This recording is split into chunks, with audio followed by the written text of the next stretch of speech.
మన రాష్ట్రంలో కూటమి ప్రభుత్వం వచ్చినాక అభివృద్ధి అంటే ఇలా ఉండాలి. అసలు గ్రామాలు, నియోజకవర్గాలు పూర్తి స్థాయిలో కూటమి ప్రభుత్వం అభివృద్ధికి ముందడుగేసింది.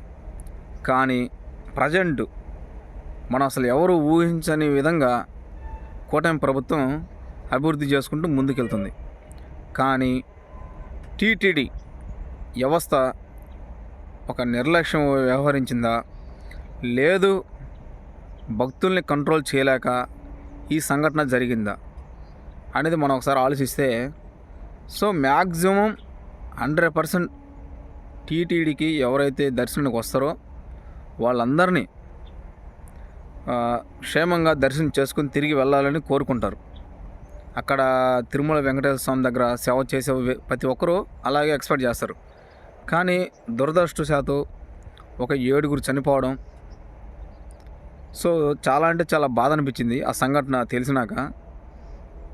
బాబు గారు, పవన్ గారు వెళ్ళి చనిపోయిన వాడిని పరామర్శించడం, వాళ్ళకు కొంచెం ధైర్యం చెప్పడం, ఎవరైతే దీని వెనక కావాలని చెప్పి ఉండి ఒక కుట్రలాగా వ్యవహరించారా, లేదు మన టైం బాగాలేక ఇలా జరిగిందా అని చెప్పి దీని మీద పూర్తిగా బాబు గారు, డిప్యూటీ సీఎం పవన్ గారు విచారణ చేపడుతున్నారు. ప్రజెంట్ మనం తొందరపడి దీని మీద రాజకీయాలు చేయకూడదు.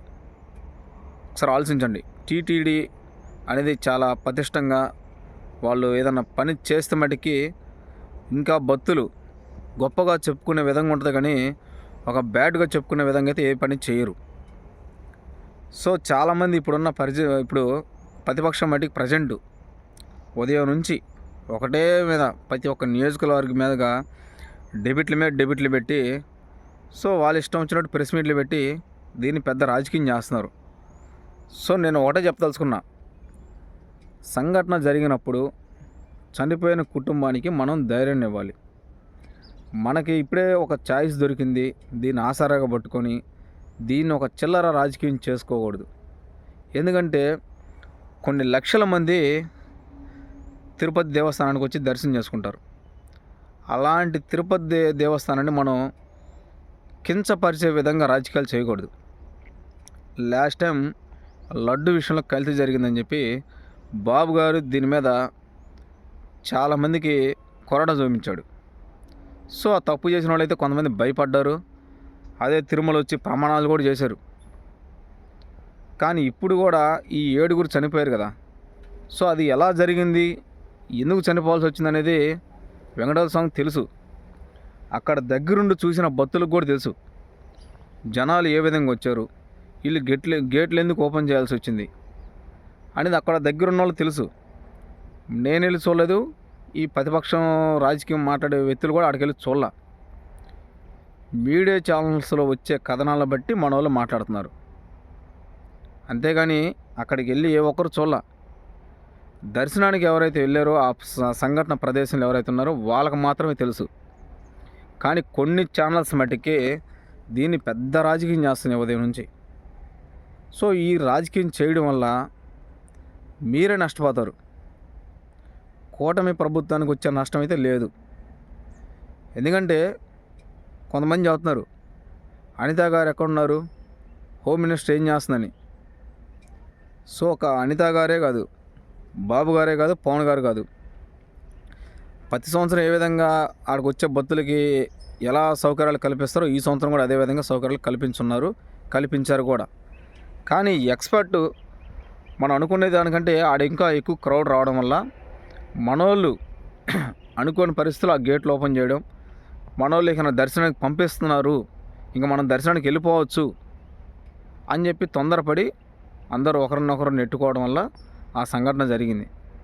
అంతేగాని ఇది ఎప్పుడు నేనైతే బహుశా నా ఊహ తెలిసినాక ఇదే ఫస్ట్ టైం వింటున్నా. తిరుమల దేవస్థానంలో తొక్కిసలాట జరిగి 7 చనిపోయారని ఇదే ఫస్ట్ టైం నేను నా వార్త. తిరుమలలో ఇలాంటి సంఘటన జరిగిద్దని చెప్పి నేను కూడా అసలు ఎప్పుడు ఊహించలా. దీన్ని ఇంత పెద్ద రాజకీయం చేస్తారని చెప్పి కూడా నేను అసలు కలగనలా. ఎందుకంటే దీన్ని రాజకీయం చేయాల్సినంత అవసరం లేదు. మనం తిరుమల దేవస్థానం వెళ్ళి దర్శనం చేసుకున్నప్పుడు ఏ విధంగా పబ్లిక్ ఉంటే మనందరూ తెలుసు. ఎన్ని గంటల్లో దర్శనానికి వెళ్ళడానికి లైన్లో నుంచోవాలనేది కూడా మనందరూ చూసాం. ఆ రోజు చూస్తాం, ఒక కొత్తగా చూసేది ఏముంది. సో ఈ పండగ సంక్రాంతి హాలిడేస్ కొంతమంది ముందే రావచ్చు, లేదు వెనక రావచ్చు. మళ్ళీ పండగల్లో బిజీగా ఉంటామని చెప్పి కొంతమంది ముందే వెళ్ళి దర్శనానికి వెళ్ళిపోయి ఉంటారు. దాన్ని ఎంత పెద్ద వైరల్ చేయాల్సినంత అవసరం ఏంది? బాబు గారు వెళ్ళిపోయారు హాస్పిటల్ దగ్గరికి, ఇప్పుడు డిప్యూటీ సీఎం పవన్ గారు వెళ్తున్నారు. సో కూటమి నేతలు అందరూ వెళ్ళి చనిపోయిన కుటుంబానికి ధైర్యాన్ని ఇస్తారు. ప్రభుత్వం తరపున ఎంతో కొంత ఆ కుటుంబానికి నష్టపరిహారం చెల్లిస్తారు. కానీ ఈ కూటమి ప్రభుత్వం అక్కడ ఎవరైతే ఉండి డ్యూటీలో వ్యవహరించారో ఆ పోలీస్ అధికారుల మీద కూడా చర్యలు తీసుకోవాలి.